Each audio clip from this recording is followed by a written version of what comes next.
Dampak pandemi COVID-19 ternyata tak hanya mempengaruhi sektor ekonomi dan kesehatan. Imbas dari wabah tersebut ternyata juga berpengaruh terhadap kesehatan mental masyarakat. Kepala Dinas Kesehatan Provinsi Sumatera Selatan, Sumsel, Lesti Nuraini, pandemi yang terjadi sekarang ini banyak berpengaruh terhadap masyarakat Sumsel terutama dalam hal kesehatan, khususnya masalah gangguan kejiwaan. Pada sebagian kelompok masyarakat, kondisi ini bisa menjadi faktor resiko terjadinya gangguan pada masalah kejiwaan, kata Lesti Selasa 16 November 2021. Salah satu daerah di Bumi Sriwijaya yang alami peningkatan masyarakat yang terkena gangguan kejiwaan adalah Kabupaten Lahat. Berdasarkan catatan Dinas Kesehatan Kabupaten Lahat per September 2021, ada 1.087 orang dengan gangguan jiwa atau ODGJ di Kabupaten Lahat.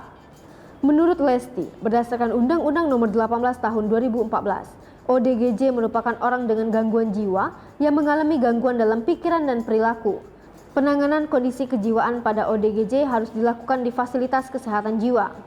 Dari total tersebut, ODGJ paling banyak tersebar di Puskesmas Kecamatan Jarai, Kabupaten Lahat.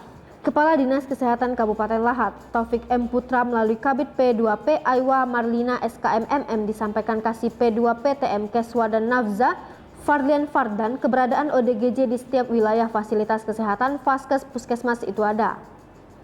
Namun, untuk wilayah puskesmas terbanyak berada di Puskesmas Jarai sebanyak 125 pasien ODGJ, lalu Bandar Jaya 90 pasien, Muara 3 69 pasien, dan Suka Merindu 68 pasien.